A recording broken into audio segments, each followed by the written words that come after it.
You're listening to Golden Luck Happy Red Dragon Radio, formerly Classic Sounds, 107 FM. Just heard Xi Jinping is the glorious leader that the world needs to guide us through crisis. Love that song. Before that, the Beijing-authorized Fun Freedom Band's new designated hit song, Renegade Province, Taiwan, Why Do You Shake Finger in the Face of Your Master? Great drums on that. Breaking news. Everyone in Hong Kong is happy and content, so please go about your day. And a reminder from your city officials to do your part as a citizen and look directly at CCTV cameras for sustained periods. We'll have more headlines at the top of the hour, and we'll tell you which party won the election. The party. But first, questionable material with Jack and Brian. You are listening to Questionable Material with Jack Helmuth and Brian Sack. This episode, Dump Babies, Revitalizing Shopping Malls, Jack Gets Doxxed.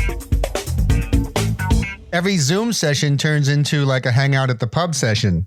I see. So it's like, the cousins in New Zealand, and it's like, hi, don't mind, I'm going to open up a bottle of wine. It's like, well, if you're going to open a bottle of wine at noon, because whatever the time difference was, it was like, yeah, of course. I'm like, well, and it's 7:00 here. I guess so we opened, then we were having wine, and then the chat, we're chatting, and next thing you know, the wine's gone, and then a guy punches you through a computer screen. The guy punches me, get in a fight. He gropes my wife over the keyboard. This situation has now created this interesting element to my son, who just turned 9 2 or 3 weeks ago, where he is scheduling his own play dates online. Oh, really? With his friends. Wow. Like, he just turned 9 and he's like, I can't. I've got a 5:00 thing with Mateo. Are you serious? Yeah. That's great. Oh, that's funny.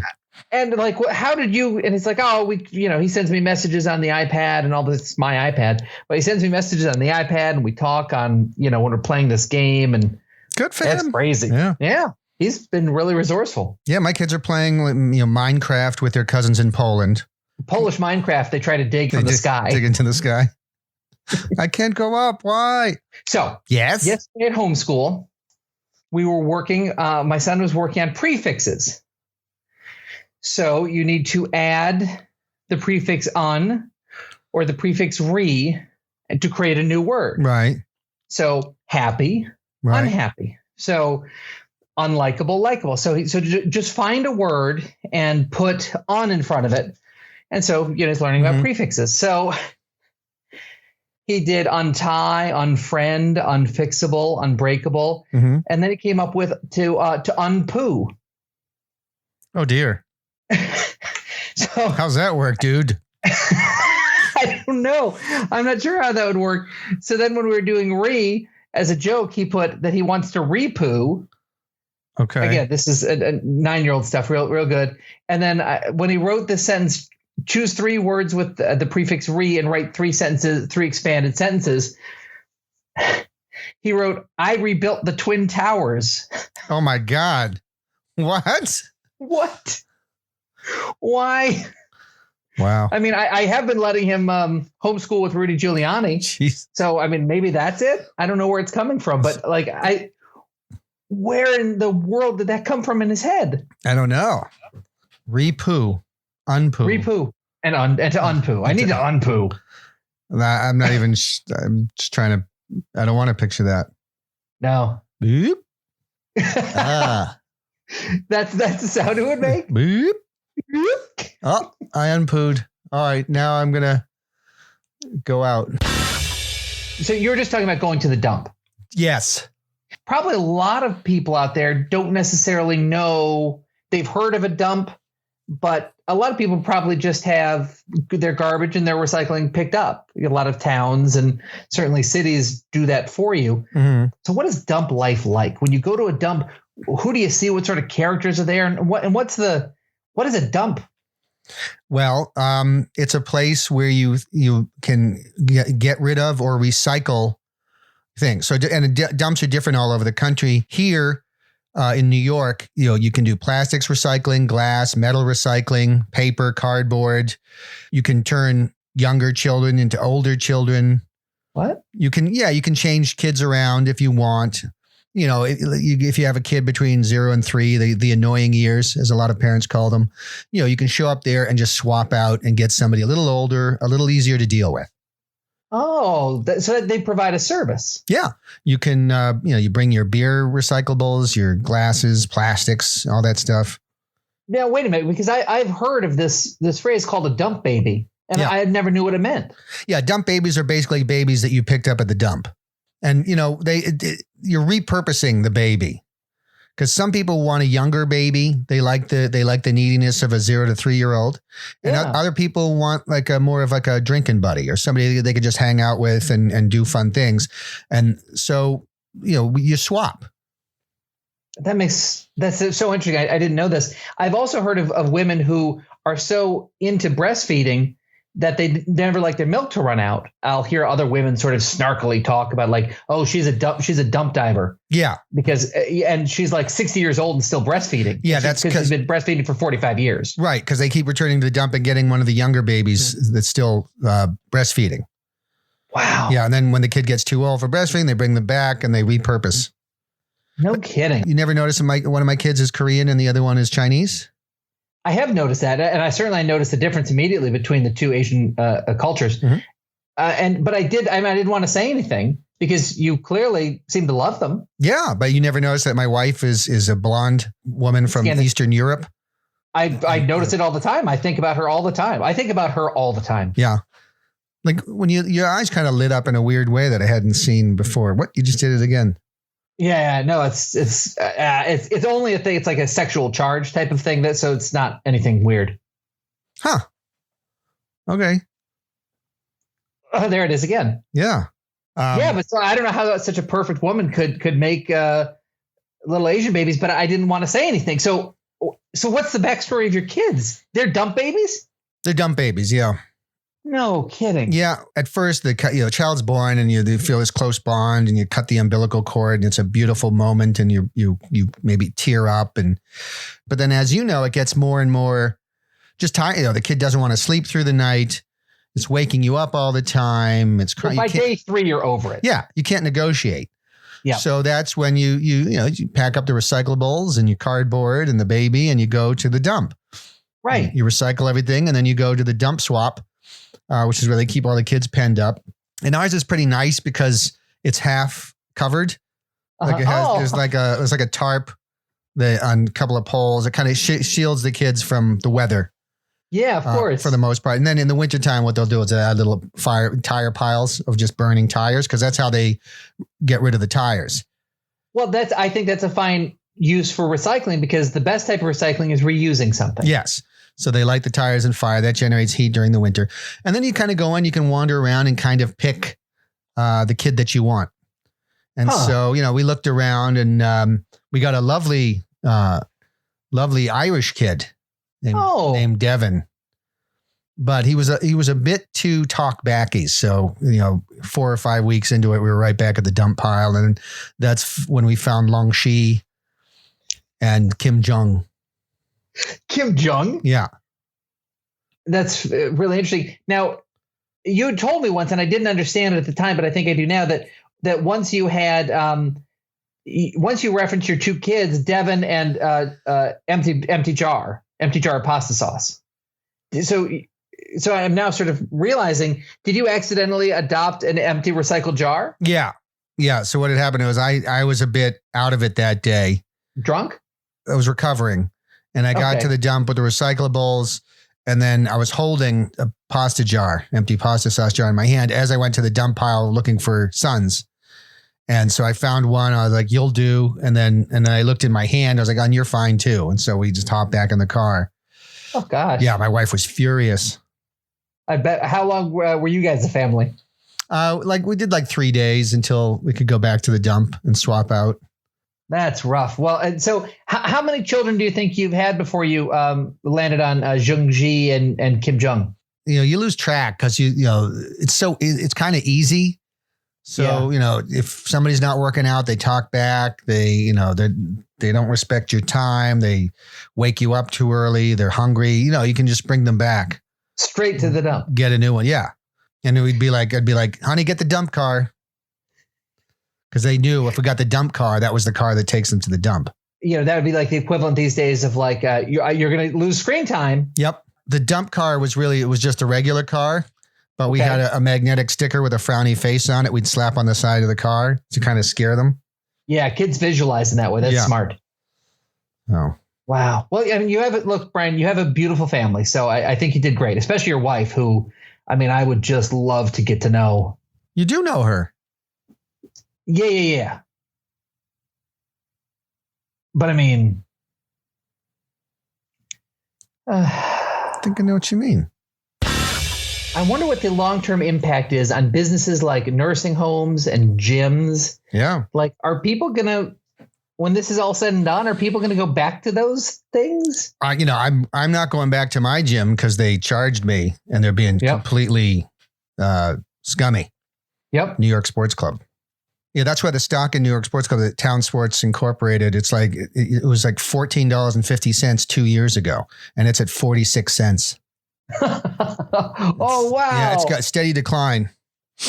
But I mean, and the way they've been handling this thing is really despicable. I mean, by charging everybody on April 1st.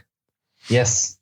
So I called my credit card company because you can't get through to New York Sports Club to cancel the gym membership. So I called them. And I sort of started to explain it, and American Express was like, no, we know. Oh, really? We're getting so many calls about this. We've already found in your favor. Really? Normally, like when you contest a charge, you're like, okay, we'll freeze it or whatever. And he told me, okay, we've frozen it, and now we have found in your favor. Okay. Wow. So we're going back into March 16th is when New York and a bunch of other states were like, listen, we're shutting everything down. So New York Sports Club, which is owned by the Town Sports International and has like Washington Sports Club and Pennsylvania, like a bunch of different sports clubs all over I think pretty much in the Northeast. They shut all their clubs as they were supposed to do, and then immediately fired all their employees, 8,500 employees. Oh. So you email New York Sports Clubs and you get an auto reply saying, we'll get back to you.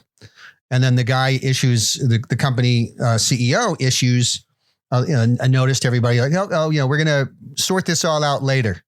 So you'll be charged, April 1st, your monthly dues, but even though you can't use the gym, and we'll give you credits later, we'll sort it all out then.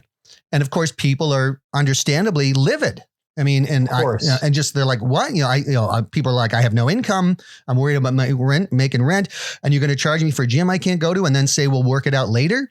They're pissed, and understandably so. And I was pissed. So I started, retweeting people on Twitter, just who were complaining about New York Sports Club, because I was one of them, and just we're all, retweeting each other. And so I start retweeting this stuff in the New York Sports, because I'm agitated, whatever. And then somebody sends me a bunch of, they dox him, doxing, that term.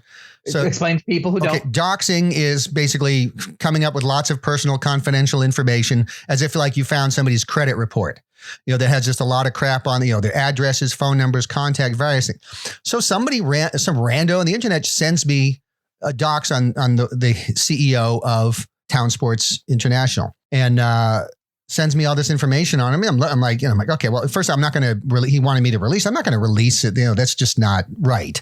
But I'm looking at it. It's got his mother's information, father's information, business contacts, all this other stuff. I'm looking through it, and then I see an address that is very familiar to me because I know somebody who lives literally next door. Wow. Like 57 and 59. And I'm like, oh, he lived at 57? I know who lived at 59. So I contact him, like, any chance this guy? He's the CEO of Town Sports. He's like, yeah, of course I know him. I know him very well. I'm like, all right, I'm gonna send you my experience with this gym, and I just want you to understand my point of view. So I sent it to him, and he forwarded it to the CEO of Town Sports, who then calls me the next day. Wow. And then, and we had a discussion about it, and, he had gone online and seen that I was actually one of these active, members of the pitchfork wielding mob. And I'm like, well, dude, I didn't start the fire. I, joined the mob when I was up, cause I was furious too. I didn't realize I knew you or had a connection. So we talked, and I told him, my perspective and the perspective of everybody on social media, which was about, everybody's worried. They don't know, what a lot of people in New York are living hand to mouth. I mean, paycheck to paycheck. And suddenly they're getting hit for, they're getting hit for these fees for a gym they can't use. And they're furious. He's like, well, but, and then he disagreed. He basically thinks he's really doing the right thing. He's doing it from a business perspective. Crazy. Yeah, I thought so too. But, he's like, well, tell you what, I'm going to freeze yours and I'm going to reverse the charges, whatever. I was like, well, that's great. I feel bad for the thousands and thousands and thousands of other people who don't know you or don't have that luxury. I've continued to watch it. Everybody on social media is like, I can't wait to be done with you. And then, of course, the attorneys general from New York, Pennsylvania, and DC sent a letter saying, listen, you can't do this. And, I don't know. I'm absolutely gobsmacked by it all. Well, what's amazing about your story is that you knew the person living next door to the president of New York Sports Club. Yeah. I mean, that's insane. I mean, talk about small world. Like, and then this guy is so moved by your story that he calls you. Yeah. You debate. He disagrees with you, but the president. Yeah. Normally it's some lady named Brenda making $9 an hour. The president goes in, click, click, click, and reverses your charges. Yeah. He's like, what's your name? Amazing. Okay. What's your wife's name? Okay, great. Yeah, I was like, all right. Yeah. Did you know it? Huh? My wife's name? No, I figured it out after a while. Okay. Yeah. How did you what's your process of figuring that sort of thing out? I have a rhyming scheme. Okay. So can you sort of get us through there? Because the way your mind works is always so interesting to me. It's a happy little donkey running up the hill. Who's the pretty lady who gives Brian his pill? Maybe she will touch me, maybe go to bed. Who's that pretty lady? Oh, her name is, and then that's just like, right. Wow. It's great to have those tricks. Yeah. I learned that. Spelling Connecticut is like connect, I cut, and you have a thing for your wife's name. Yeah. But the problem is I do it for everybody. So when I'm introducing, somebody to my wife or whoever, I have to go through the rhyme scheme in my head. So there's this long delay. It bothered me once because you introduced me to someone when we were working together and you said, hey, this is the producer of my show. And then you stopped. So what is mine? Yeah, your rhyme. It really hurt my feelings. Who's the pasty tubbo standing next to me? Who's the pasty tubbo? Whoever could that be? I do not think I know him. My mind is going black. Oh, wait a second. That's right. The stupid guy is Jack. That's it. That's the rhyme. I wish I could unask you that. Ouch. Yeah. Someone offered you, as you said, the chance to dox this guy. Yeah. To release all his docs and all his information. After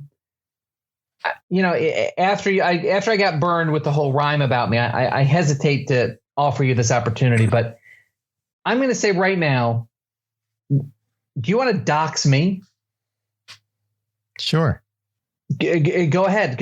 Release all of my information that I don't want out there. All the information that you know. Now's your chance to dox me. What's the Jack Helmut that people don't know? It's you were arrested in 1997. That's right. At a petting zoo. In New York. At a petting zoo. Yeah. Okay. For assault. Mm-hmm. Says here you tried to rough up a goat. I didn't like the way he was looking at me. Because they have those weird devil eyes, right? Yeah, they have devil eyes. So you just attacked the goat. What are you looking at? You traumatized a bunch of kids on a field trip. Yeah, I did. And they sued you. Well, because they were riding the goat at the time. Yeah. And then you beat up the goat. They were injured. They sued you. And then they won a $3 million settlement. That's right. And then what you did was you hid all your assets. That's right. By transferring them to your friend Larry. And even the credit card, you put everything in Larry's name so that they couldn't come after you. Yep. And then you hid your assets. And then years later, when you felt like, it was cool again for you to put money back in your name, you went to Larry. And he had one condition. That's right. Oh. That you put on a blonde wig and marry him. That's right. And go by the name Fiona. That's right. For a while, I was Fiona Helmut. That's right. So you did that. You married Larry. Huh? I kept my maiden name. Yeah, no, I know. That's what it says here. And so you married Larry and you were Fiona, his wife. Mm-hmm. And you did that for 3 years. Oh, I sure did. And 3 of the best and worst years of my life. Yeah. And then you managed to transfer all the assets back into your name. And then you divorced Larry. I did. It was tough. It was tough leaving him. It was. I sort of wish I had just why did I punch that goat? You know what I mean? All that because of punching a goat. Every time Larry was just having rough sex with me, I just thought to myself about that goat, and it's like, you got to control your temper, Jack. This is what you always say. Yeah. I mean, it's funny that one little moment of, that terrible decision you make in a split second can affect your life for years. And yeah, and I've been punching goats for years and years. And it's just like, why did I have to do it there? Why was I in a petting zoo in the first place? Right. Well, that was the other thing. You had what I see here from you being doxxed is that you were not supposed to be within 1,500 feet of a petting zoo. That's right. I broke in. So that was another thing. Yeah. Yeah. But I really wanted to feed the animals. And then I walked by the goat section. I'm like, don't you tell me. So okay. All right, fine. You got me on that stuff. But let's see, Mr. Smarty Pants, just how good your information is. What happened after I divorced Larry? Well, says you moved to Milwaukee. Yep. Wow. And you bought the rights to Schlitz Brewing Company. I did. Because you wanted to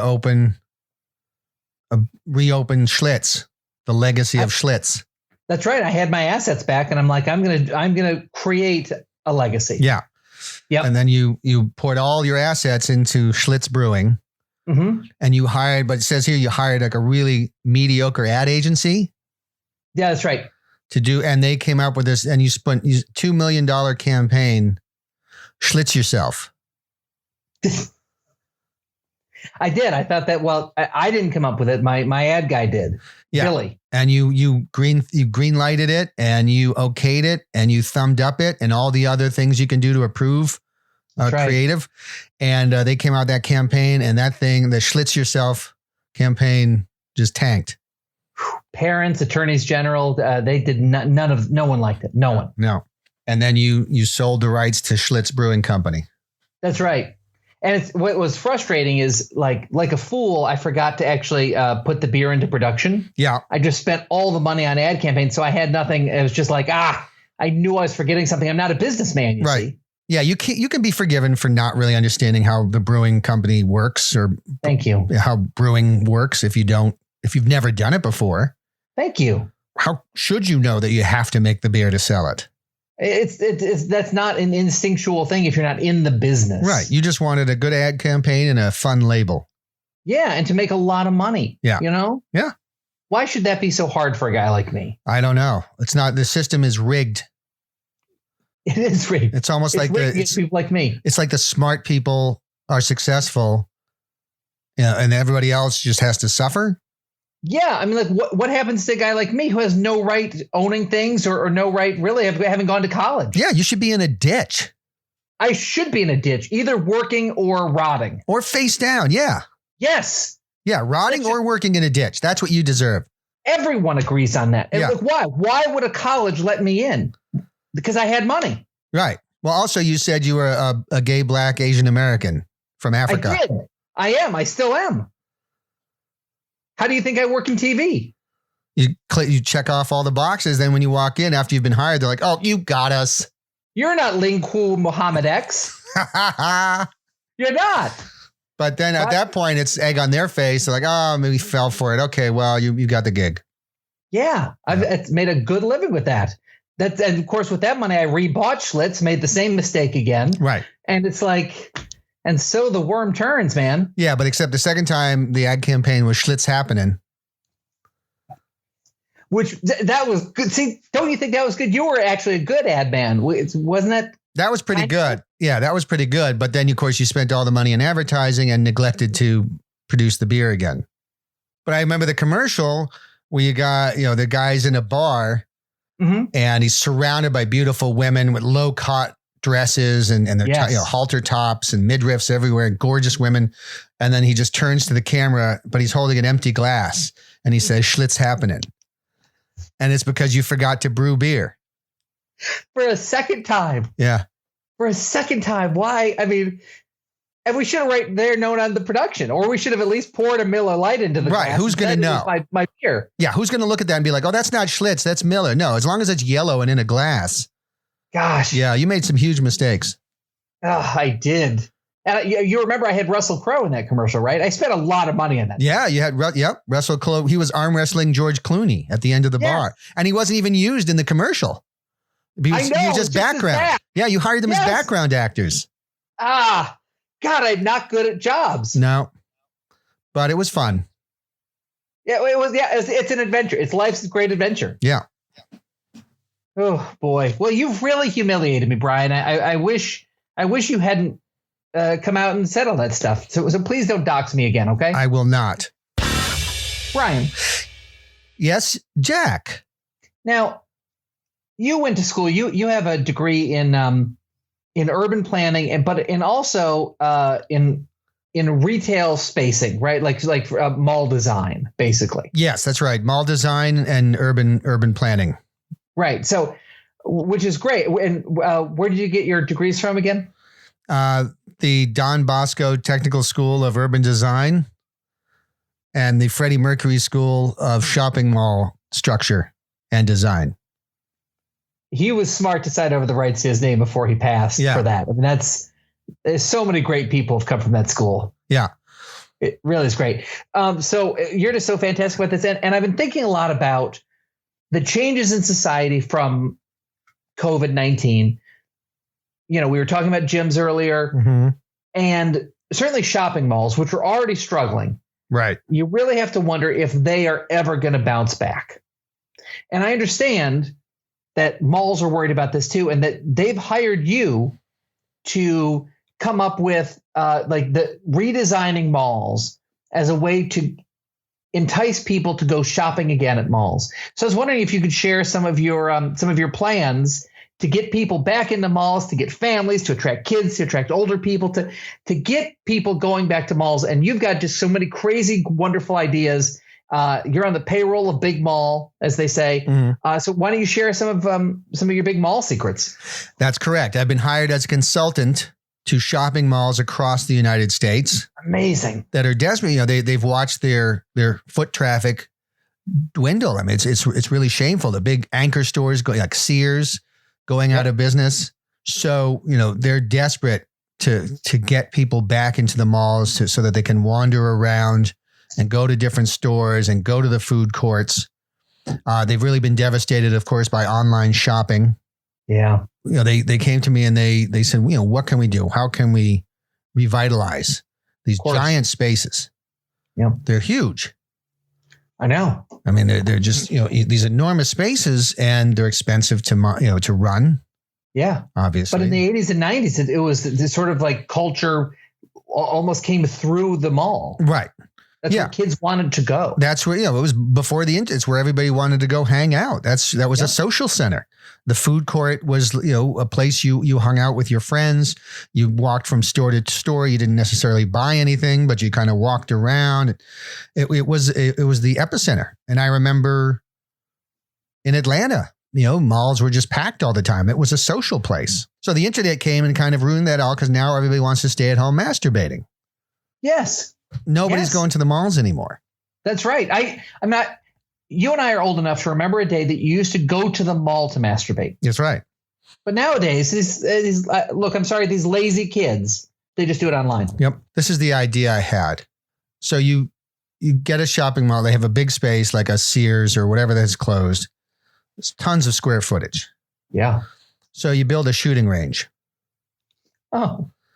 And you start training people. Okay. And you train them in firearms and small caliber weapons and so long arms, pistols, things like that. And you train them and then you send them out into the world to destroy the internet and anybody associated with online shopping.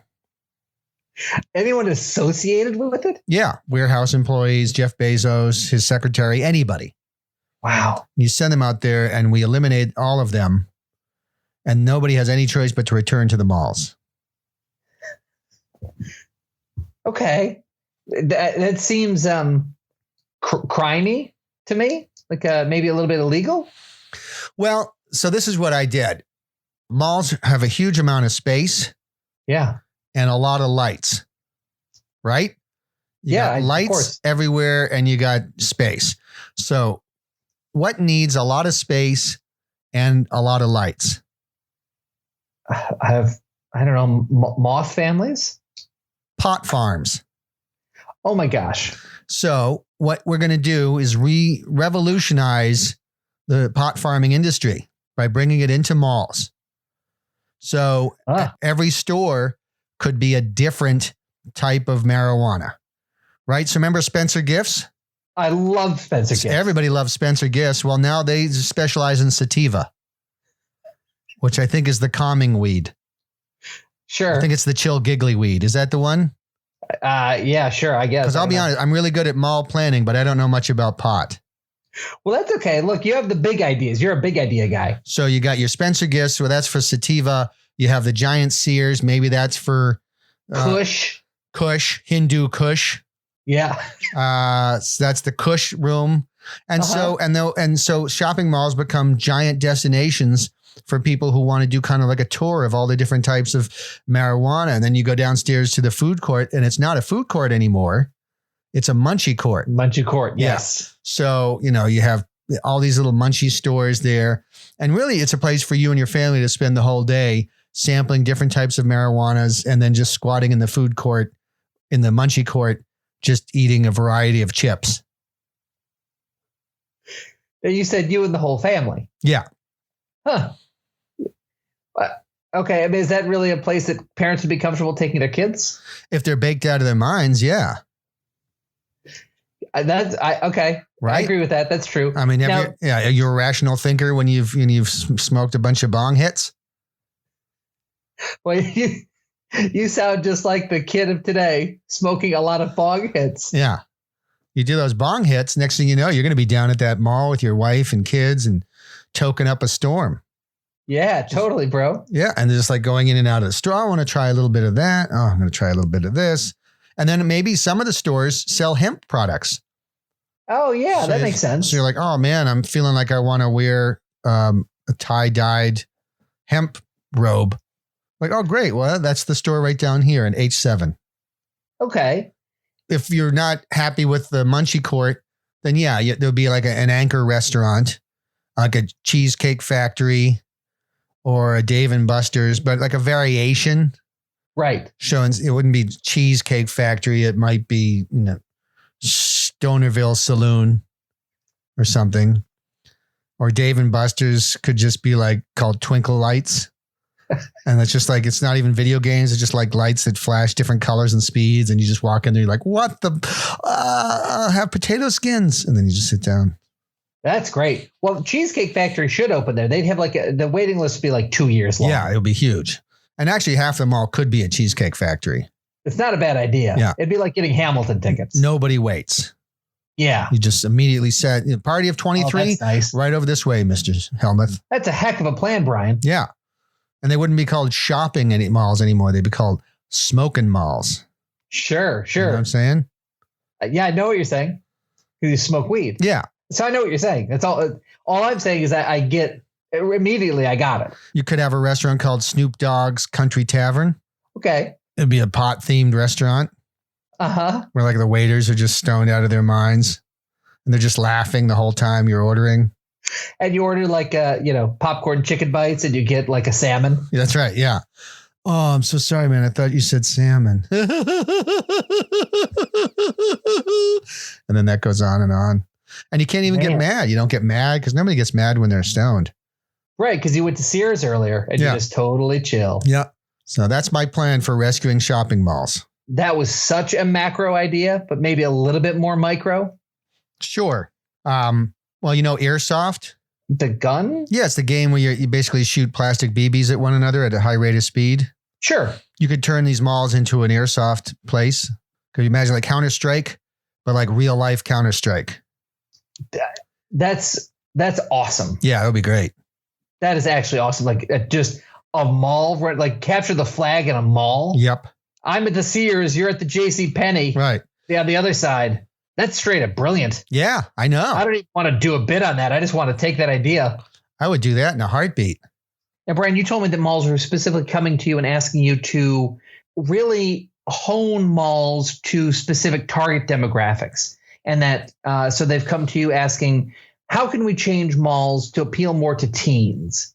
And so what were some of your ideas to change stores, to change layout, to change attractions, everything to appeal to that younger crowd, to get kids back and excited to make the mall a go-to event?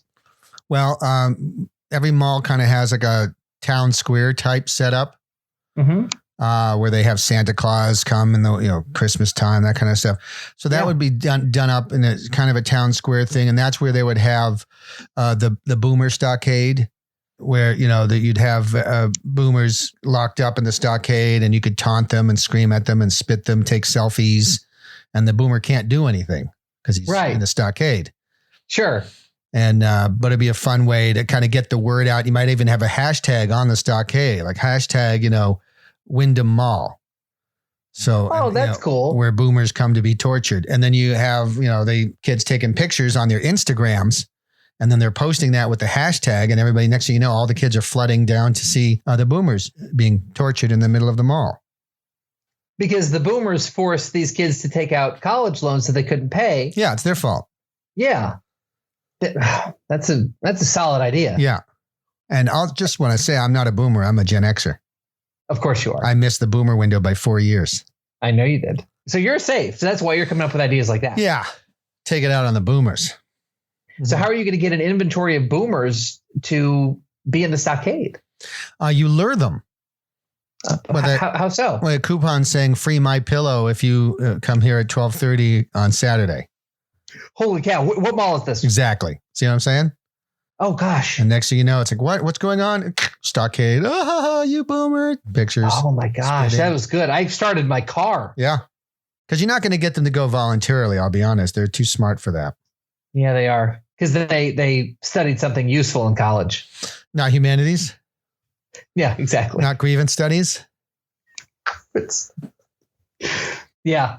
What way can malls get old people back to malls? Because, old people like to, go there almost to get their exercise, maybe do a little shopping, pick up something for the grandkids, hit Target, save some money. And old people especially have been frightened to death by COVID. Mm-hmm. How can we ensure old people that it's safe to come back to malls? How can we get those people back? Well, they're going to see through any efforts to trick them because they're old. They've seen it all. Yeah. Like what's going to appeal to old people to get them to go to a mall? Well, what do old people like? They like sweaters. Yeah, but they like telling younger people how things were better back in the day. Absolutely. So what you do is you recreate the back in the day experience. Your mall literally goes back in time to when the old folks thought things were better. So you have, as you're entering the mall, you see people scrutinizing you based on your race and ethnicity. You kind of, you get a squinty glance if they don't approve, and if they sense you might be Semitic, they kind of go, they're eyeing you, kind of maybe pointing at you. And then when you go in to the mall, there's the familiar smell of cigarettes because everybody's smoking. Sure. Okay, and even doctors, you'll see a guy walking around in a doctor's outfit saying, "It's okay. My doctor smokes Camels. I'm a doctor. I smoke Camels." Well, yeah. And then they'll have like they'll have like those little carousels. Yeah, of course. Going around, but they're cars from the 1950s. So the windshield's made of plate glass and there is no seatbelts. And the carousel will occasionally just completely stop. And then whoever's in it just goes flying out. They just go flying out of the car. So you can do that, reminisce. And then, people come there and be like, "Oh, this is the olden times. I like things better." Yeah. They'll have like a vacuum store, but it'll be just like for women only. Because only women can buy vacuums. Right. Unless it's their birthday. But what do you do then when it's your wife's birthday and you want to get her that vacuum? What do you do? You send your secretary. Because when you come into the mall, you're assigned a secretary. Of course. All men are given a secretary. who now does all their errands for them. So the man actually goes to the smoking lounge, sits down and drinks a whiskey while his secretary goes off and does all the work. And then he has sex with her before heading home to the wife to give her the vacuum for her birthday. I thought of everything. You really have thought of everything. I'm going to be honest with you. I'm not their target demo. I'm going to this mall. Yeah, this old time mall. Wow, that sounds so old time. So could I go and get a soda at a Woolworths? Yeah, they'd have a Woolworths. You can buy a cream soda. They make it or egg soda. They make it right there. Go get a shotgun. You don't have to show any paperwork. You'd be like, you know what? I like that one. What's that one? That's a 12 gauge. I'd like one of those, please. Huh. Yeah. Interesting. There'd be just lunch counters. Old fashioned restaurants that may or may not seat you depending on your race and ethnicity. Like a Cracker Barrel. Sure. Basically what we call a Denny's today. Denny's. And you might have somebody with smallpox. Just stumbling around. Well, we have that now, I think. What about Indian attacks? Because that's my big fear. If I'm in a mall like that, I'm afraid the Indians are coming. Which ones? From the ones next door to Pakistan, or the ones that used to own the country? The ones who used to own the country, who we mistakenly call Indians, but since it's the old timey mall, we would still call Indians. That's right. Well, so these Native American Indians, they would occasionally, come breaking into the mall to liven things up, and they might have, they come into the mall and they might kidnap your kid. Oh my gosh! You're going to get them back, but they want to just show you want to kind of live the experience. So they come in, they kidnap the kid, and then they disappear, and then you have to round up a bunch of people from the mall to go get your kid back. Wow! So it's sort of like what's it? Solve the maze or solve the box, whatever that thing is. Unlock the box rooms. Yeah, escape rooms. Escape rooms. Thank you. Sorry. Yeah. So it's kind of like escape rooms where you have to get a bunch of people together and figure out where the Indians took your child. Yeah, it's like a puzzle, and you have to kind of figure out where in the mall your child has been stashed. Wow, that sounds like fun. Yeah, just it's like the old times. So, but these are recreations. Like the Indians won't actually attack you or your family. You'll see. What? Why are you being so vague about that? Well, we hire actual Native Americans off of the reservations. Okay. But a lot of them, for whatever reason, have a lot of resentment. What's their deal? No idea. But so you never know. Every once in a while, it might come out as an angry, instead of an acting burst, it's a real burst of anger. Okay. Wow. Gosh. Well, Brian, that sounds. You are clearly the right guy to hire. Kudos to the Mall of America and all the big mall companies for hiring you. You've got a heck of a lot of great ideas, Brian. Thank you, Jack. Thank you for saving our economy, Brian. Thank you for saving our economy. Nope, I just set it up. That was you. Oh, thank you. Remember, we got to work on our compliments and response. Thank you for having me. Nope, you're still here. It's your podcast. Thank you. Okay, good. It's your podcast too. Now, yes, it is, but stop talking. And good. Perfect. Okay. That was questionable material. Make sure to subscribe to the podcast. Make sure to review the podcast. Make sure to visit qmpodcast.com for episodes, show notes, and bonus material.